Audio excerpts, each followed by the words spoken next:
kan Miss. Terus? Terus lambat laun aku ikut majikan situ nggak lama sih, baru tahun setengah. Terus? Pertama pindah ke hotel dengan alasan saya pindah dulu ke hotel, mau pindah rumah yang lebih besar karena sempit, anaknya 2, nanti semakin tahun semakin membesar. Ya saya cuma kerja, saya percayalah Miss.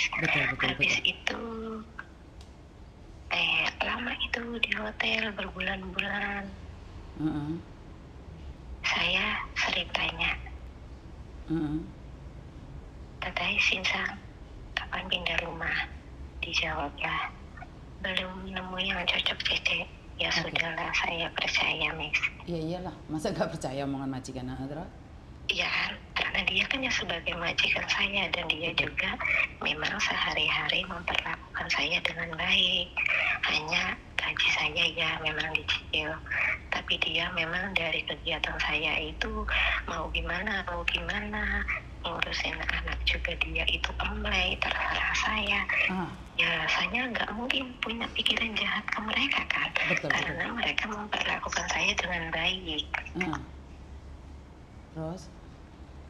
Nah, lambat laun pada hari Kamis 16 April sekitar jam 11-an saya sedang mandilah. Oke. Bos kamu itu cewek atau cowok yang jadi sindikat itu? Yang nanda tangan saya itu cewek, Miss. Tapi mereka terlibat semua. Oke. Dua-duanya. Terus? Nah, pas hari Kamis 16 April itu jam 11-an saya mandi, karena jam-jam segitu kan persiapan saya ngantar anak sekolah kan, anaknya masuk jam 1 yang umur 3 tahun itu. Aku mandilah dulu, aku pamitkan ke majikan yang cowok, yang cewek kan lagi keluar, katanya mau beli seragam anaknya yang musim panas. Aku mandi, Sinsang aku mandi dulu, udah jam 11. Aku mandi lah Miss. Habis itu mandi ya dengan santainya, karena saya yang nggak mempunyai pikiran yang jelek, nggak mempunyai pikiran yang negatif. Aku mandilah. Suara air shower kan agak berisik, tapi saya sekilas itu dengar ada suara beberapa orang di kamar itu. Karena posisinya hotel, saya kira itu petugas housekeeping, bersihin kamar. Habis itu ya saya dengan santainya ngeringin rambut. Nah, setelah saya selesai ngeringin rambut kan keluar ya Miss, kok di situ udah banyak CID, polisi yang tanpa seragam itu loh Miss. Kurang lebih 5 orang. Terus saya ditanya, kamu benar pembantunya? Saya tak jawab iya saya pembantunya. Terus saya dimintain lah KTP. Terus? Tapi saya pas di hotel itu tidak diinterogasi apa-apa sama si ID. Saya hanya dipojokin nemenin anak-anaknya yang 2. Tapi posisi saya keluar dari toilet itu, majikan yang cowok udah posisi di borgol. Saya kan ya takut. Oke, sudah di borgol. Terus? Ya, tapi polisi itu kan saya nangis yang shock kan, takut. Nah, saya sempat bertanya ke polisi, ada apa? Dia cuma bilang majikanmu bermasalah, tapi saya tidak bisa ngasih tahu kamu sekarang. Itu sudahlah, aku dibawalah ke kantor polisi, dituntun nggak tahu si IC atau apa. Dibawalah saya semuanya ke kantor polisi, tapi posisi mobil itu bisa karena saya bawa anaknya 2 kan. Majikanku yang cowok itu keluar juga sudah dikerudungin hitam-hitam yang cuma bolong di bagian matanya aja itu Miss. Dia dibawa duluan. Setelah dia pergi baru dibawa aku sama anak-anaknya. Kalau majikan cewek saya ditangkapnya di luar karena posisi di luar. Tapi ketangkaplah hari itu juga. Terus? Terus aku nyampe polisi karena saya takut salah bicara. Heeh. Saya bilang saya tidak begitu paham dengan bahasa Kantonis. Betul. Jadi sama polisi, saya suruh nunggu di situ sampai jam 6 sore karena bisa datang penerjemah bahasa Inggris, bahasa Indonesia bisa datang kurang lebih jam 6. Yo, aku di situ masih bisa bebas keluar sih, Miss, pas dibawa kantor polisi. Sama anak-anaknya juga kan masih bisa keluar, tak bawa makan. Oke. Terus? Di kantor polisi setelah penerjemah datang, saya kan ditanya, pokoknya dari pertama kapan saya masuk ke Hong Kong, pertama masuk majikan ini kapan, sudah tak jelaskan dengan sejujurnya. Dia sempat tanya juga, gajimu gimana? Gajiku dicicil tapi saya kemarin tidak mempunyai perasaan negatif sama mereka karena mereka memperlakukan saya dengan baik. Cuma gaji dicicil, saya ya sudah bekerja. Polisi tanya, kamu tahu nggak majikanmu kenapa ketangkep? Saya tidak tahu, saya aja shock keluar dari toilet, banyak polisi, saya terus dimintain KTP. Terus? Kira aku itu awalnya dia mukul anaknya atau apa kan, Miss, tak tinggal aku mandi. Terus ada orang yang dengar suara atau apa terus dipukingin, ternyata bukan. Tapi aku itu tahu bilang kalau dia punya bisnis sendiri ya saya percaya gitu, karena saya cuma pembantu di sini, cuma kerja. Terus kata polisi oke, gitu.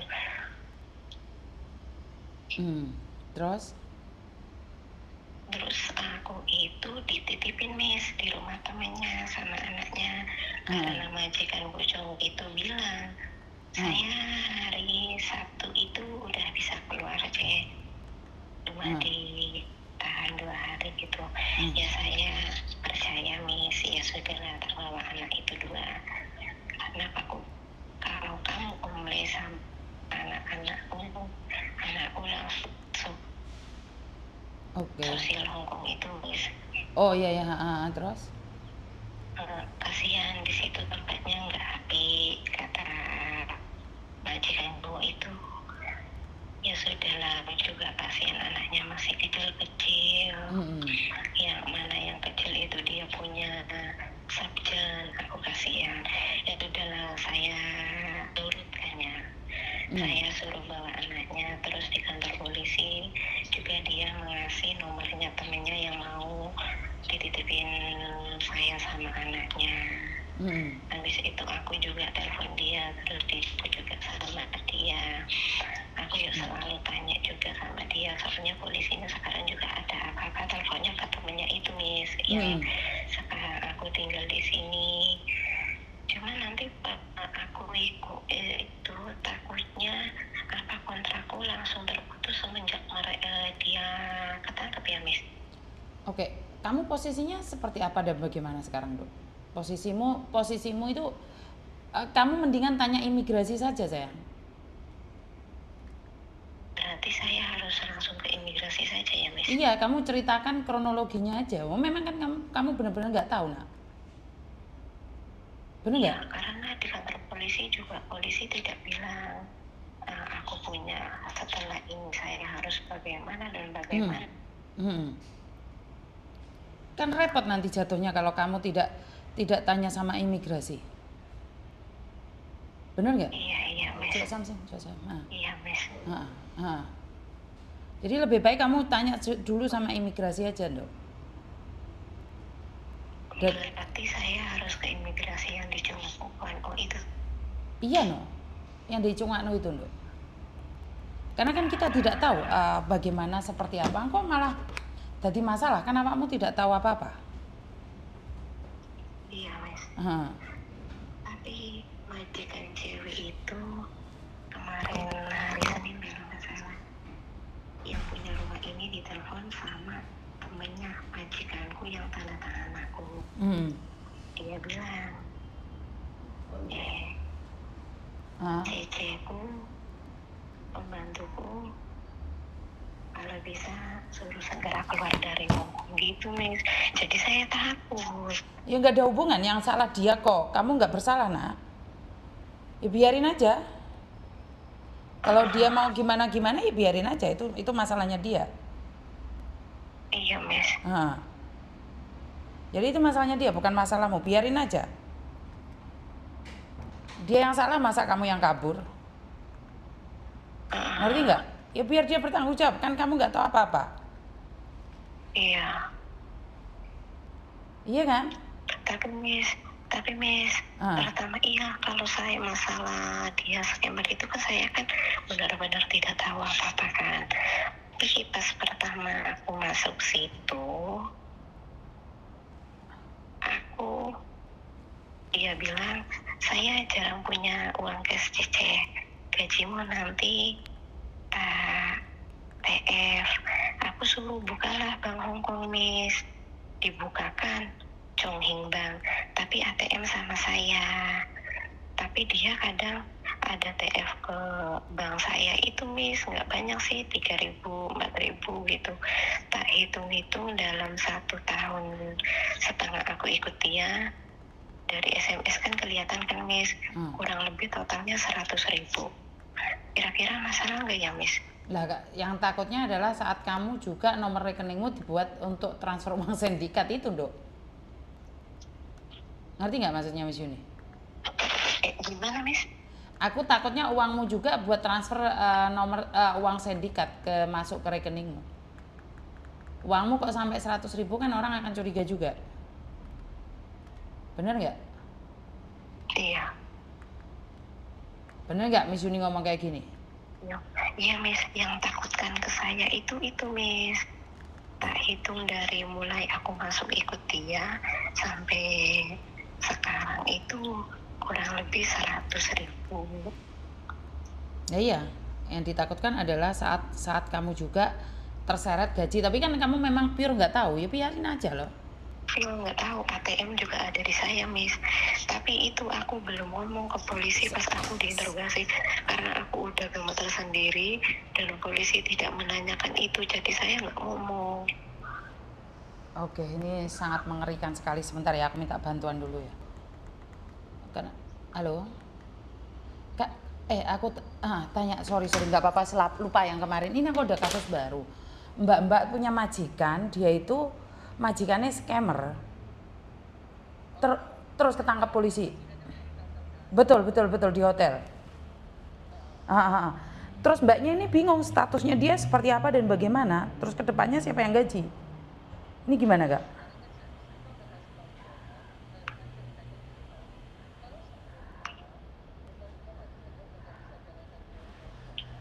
Betul.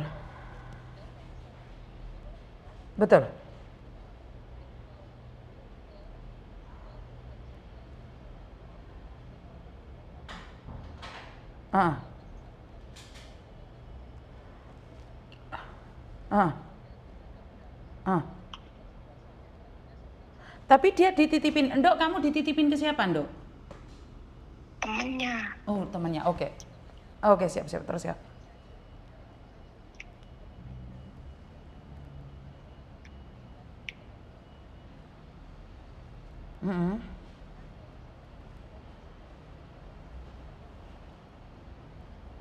Betul. Oh, betul.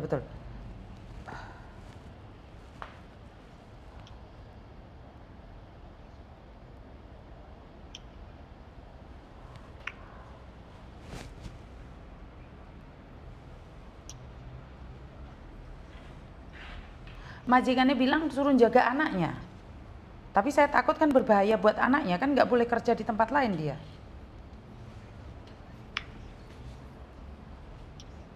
Betul.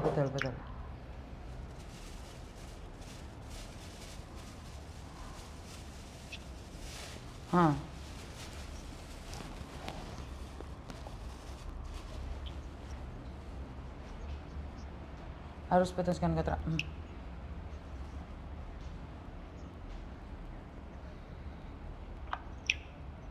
Oke, oke, siap.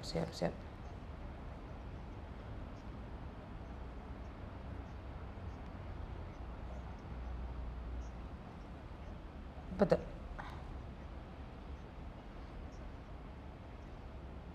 Iya. Soalnya nomor rekeningnya juga buat transfer. Saya takutnya ini anak juga kena, Kak. Jadi nomor rekeningnya, iya makanya saya khawatir ke anaknya. Saya enggak, kalau majikannya urusannya lain. Karena uang masuk di rekening dia udah ada 100.000 Hong Kong dolar.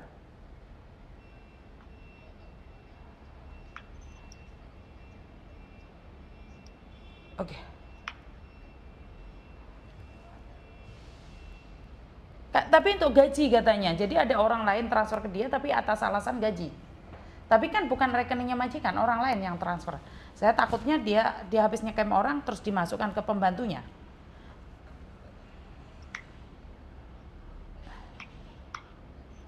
Enggak.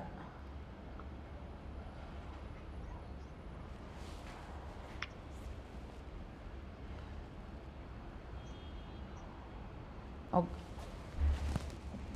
Kakak boleh nggak dampingin dia, Kak? Boleh ya? Oh, oke, biar dia nggak ketakutan dan kebingungan. Soalnya kan kasihan, ini korban, ini anak bukan malah nggak tahu apa-apa. Dia kan ketangkapnya di hotel ini, Kak.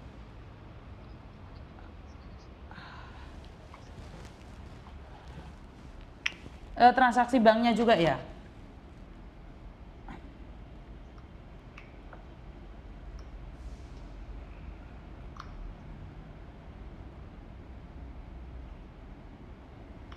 Soalnya ini saya khawatir juga ini ya, kok bisa. Iya ya, biar lebih aman. Ini langsung tak kasih nomornya dia, aku namanya aja belum tahu, ini barusan ngobrol. Soalnya aku takutnya lupa. Tak tulis ya, majikan scammer. Namanya aku nggak tahu mention, Kak. Aku tanya dulu. Yaudah, aku infokan. Oke, siap. Yuk, thank you. Yuk, thank you. Dok, ternyata kamu harus laporan, takutnya kamu kena juga, Nak.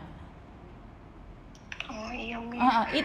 Saya bantu, bisa minta KTP-mu, sekarang saya kasihkan nomornya orang, biar didampingin, Dok. Bisa. Bisa, Miss. Sekarang ya, Nak ya, sebentar, jangan dimatiin, langsung difotoin aja, Nak. Soalnya kamu nggak boleh kerja di tempat lain, Dok. Nanti kamu yang kena. Iya, Miss. Masalah ini anaknya, masalah kerja sih. Bukan nggak boleh. Masalah anaknya mau ditaruh ke social worker atau apa, itu kamu nggak boleh ikut campur loh ya. Jangan bilang kasihan loh ya. Iya, Miss. Soalnya kalau kamu kasihan, nanti jatuhnya kamu yang kena. Karena itu keputusan negara dan sidang. Kamu nggak boleh ikut campur. Kamu boleh kasihan, tapi lebih kasihan lagi kalau kamu di penjara. Dan bawa print-printan gaji kamu selama 1 tahun itu yang masuk itu. Oke? Gimana ya, Miss? Kan ATM, kan itu cuma ATM, nggak ada bukunya, Miss. Ya udah, nggak apa-apa. Sekarang kamu datang aja telepon yang tak kasih nomornya itu. Sekarang. Miss. Bilang aja saya barusan telepon Miss Yuni. Bilang aja. Oke, Miss. Hah? Oke, Miss. Tak ambil KTP, tak foto, Miss. Jangan dimatiin dulu, difoto dulu, Nak, karena saya tidak mau nanti. Majikannya scammer, Mbak bingung lah gini nih. Berarti sudah masuk berita-berita ini ya, Dok ya? Nanti bocah. Jadi majikannya scammer tertangkap, terus Mbak dilempar ke sana ke sini. Gak apa-apa, langsung ditangani. Majikan scammer di Hong Kong. Hati-hati teman-teman. Majikan scammer, ya Allah.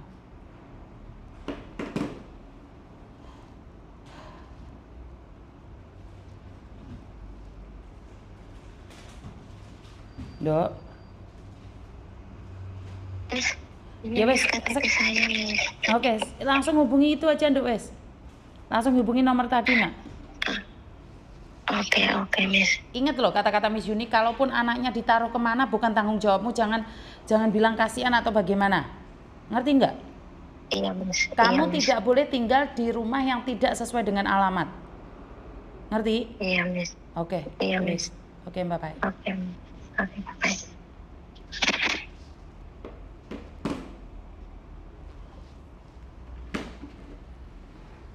Ceritanya majikannya sudah ditangkap, teman-teman. Majikannya sudah ditangkap.